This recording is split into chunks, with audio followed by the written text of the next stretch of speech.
Good afternoon, everybody. It's Krista with Magnolia Ridge Farm and Gardens, and today I'm going to be working on going through some of the produce that we pulled ahead of the freeze that we got last night.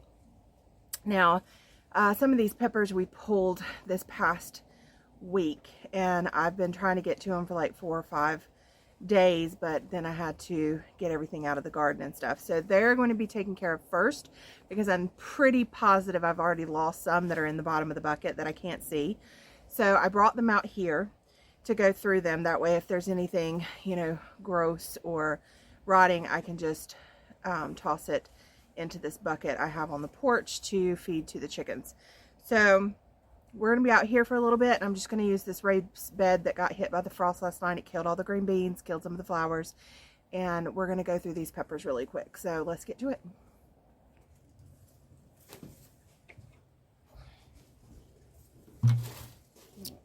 Down here. All right.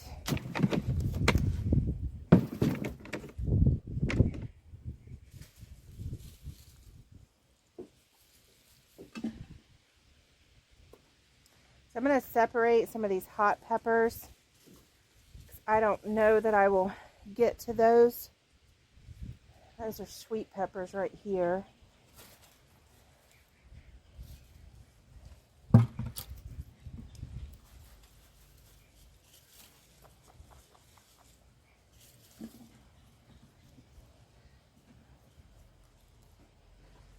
think that's a sweet.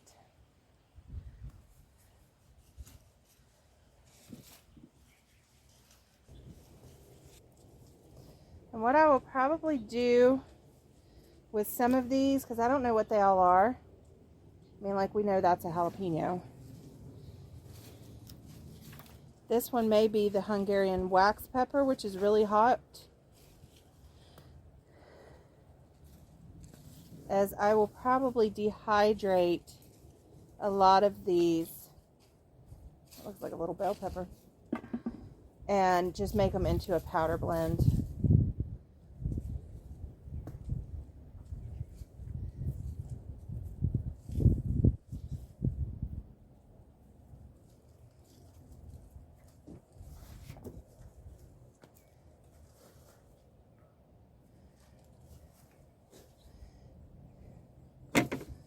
Or a sauce.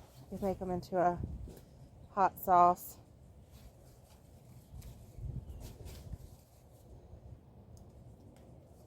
Yeah, that one went bad.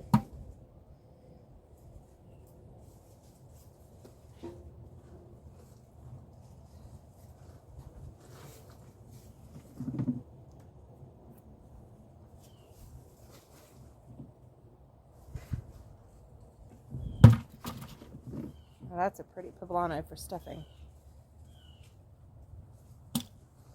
But it has rotted at the top. And this is what we have to be careful, because they collect water up here. So when you pick them, if they get down in the bucket with the water sitting on them, it will rot them really fast. And that's a shame. I may keep this one anyway, because I can cut the top part off.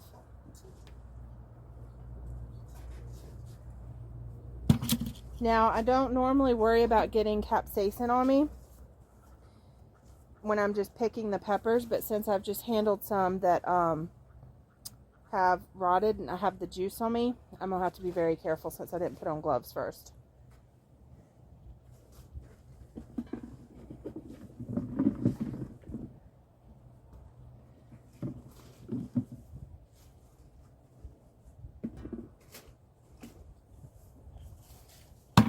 And these will be a nice little treat for the chickens as well.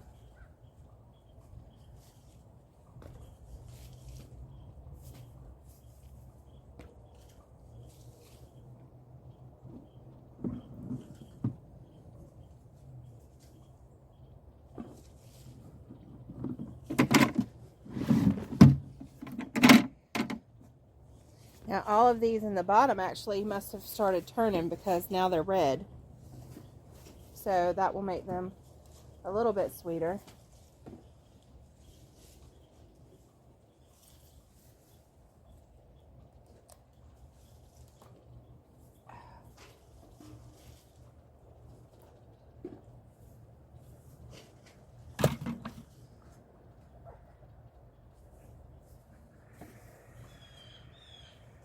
And some of this is just leaves that got in there with them as we were picking, because we were picking in the rain.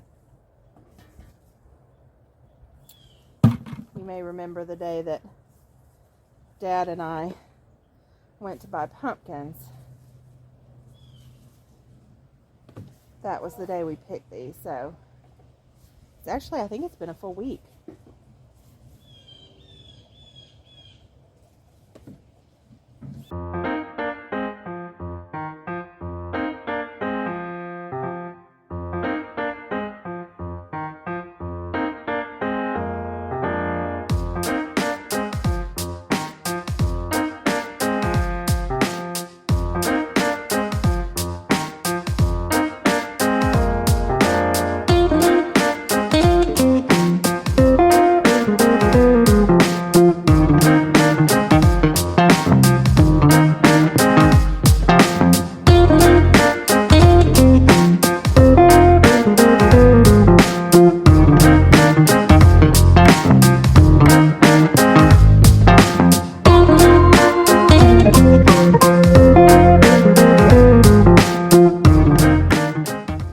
Okay, I'm not sure all these are going to fit, but I'm going to put these sweet peppers in this little container to keep them separate.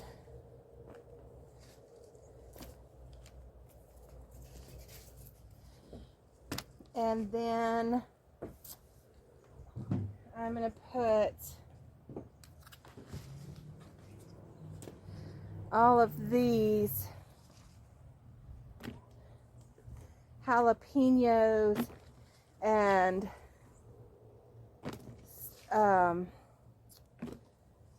some that I may want to stuff with a cream cheese mixture and make frozen poppers. I'm going to put all of those, and the ones that I'm going to dehydrate as spice mix, because they're, you know, pretty much kind of the same peppers.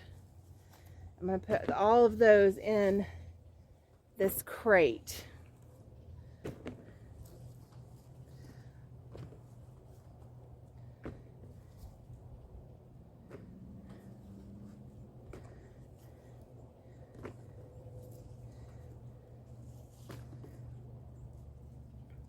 And I can tell this is probably going to take me a couple days because I can't get all of these in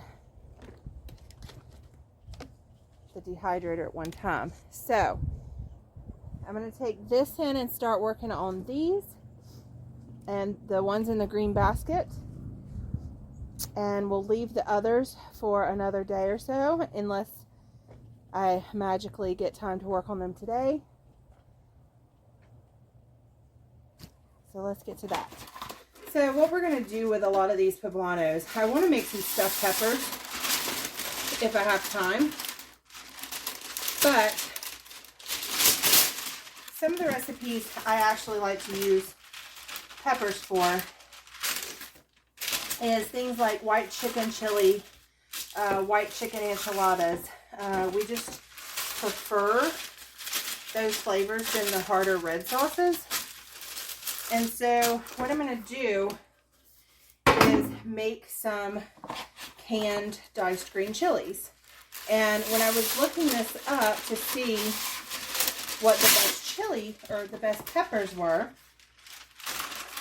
a lot of them are made from poblanos. So since we have a bumper crop of poblanos, that's what I'm going to use them for. I think that will be the best use, and it will make them store longer. So all around, I think that's going to be the best idea, because we had such a big crop this year that we probably won't even plant any next year, maybe even the year after. So having them canned will be great, because then I'll have them for a few years, because we don't use them that often. So I have a scrap bucket here. I have my parchment paper on my pans. And the oven is going to be at 450.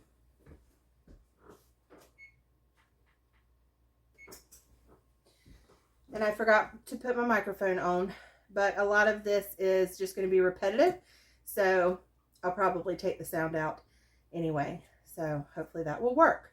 So let's get started on this. What we're going to do is we've already cleaned them. We're going to de-stem them, half them, and de-seed and take the ribs out.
Okay, so we're going to let those blister in the oven for 20 minutes and then let them cool and peel the skins off.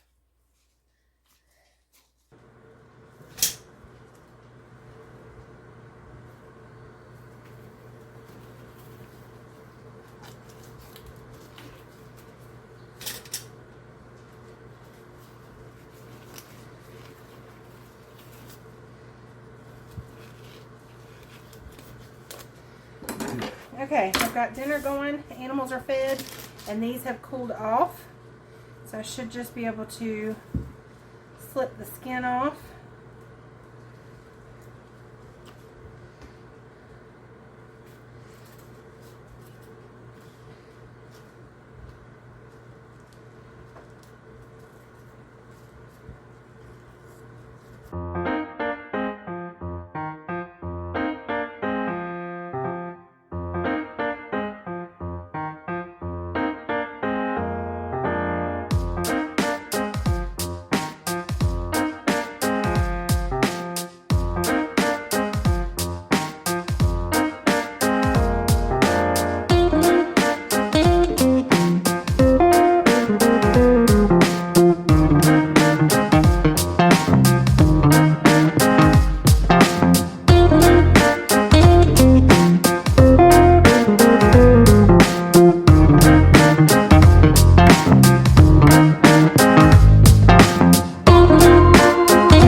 So I'm putting these in 4-ounce quarter pints because that's the size cans that you buy them in the store.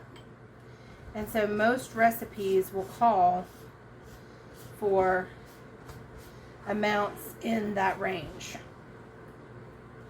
So I'm doing all the green together, and then I'll do all the red together.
So we are using really little jars, so we actually do not need much water in our canner. So I'm putting that in right now and getting it to boil. Ah!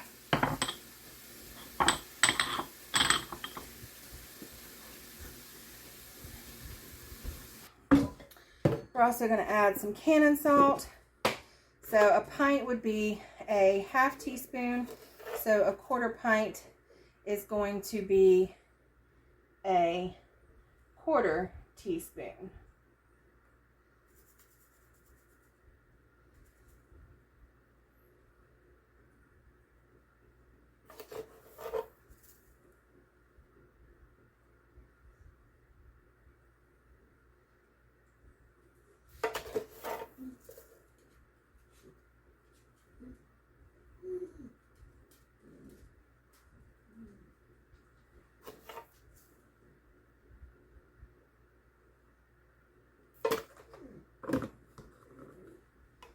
And this, of course, is our canning salt. Now we just add some water, boiling water, leaving a tiny bit of headspace, which is harder to do. Now I have enough time, I could do another batch. However, I fell last night at the farm. I stepped in a hole. I'm very ungraceful. As my dad likes to say, I'm as graceful as a duck. But I fell and I stepped in a hole and twisted my ankle and just face planted. It pains me to admit that. However, because of that, my back is really hurting after doing all this. So I'm going to call it a night. I've got the next batch washed up. And I know I will not have time to do it tomorrow, I don't think. But I will start on it first thing Friday. And I will get the rest of them done as well, because I'll be able to start first thing in the morning.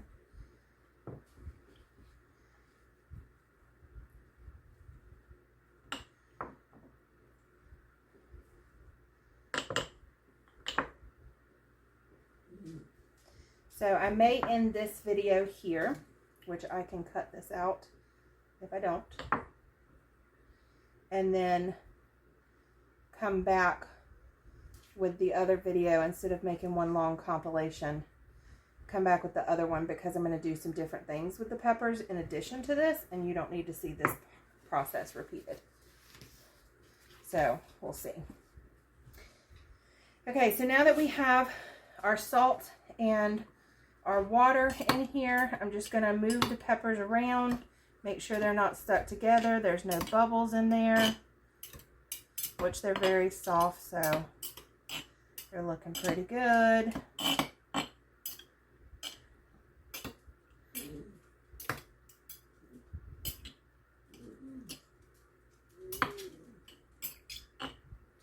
All right, get our lids on.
Look at these, aren't they beautiful?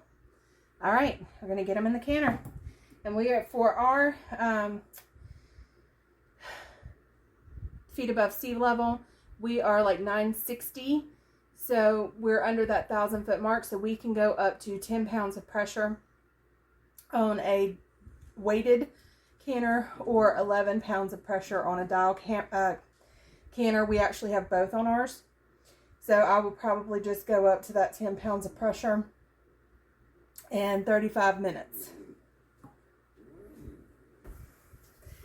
Okay, everybody, thank you for joining me today doing these diced peppers so we can preserve our harvest out of the garden. And we will see you on the next one. Bye, guys.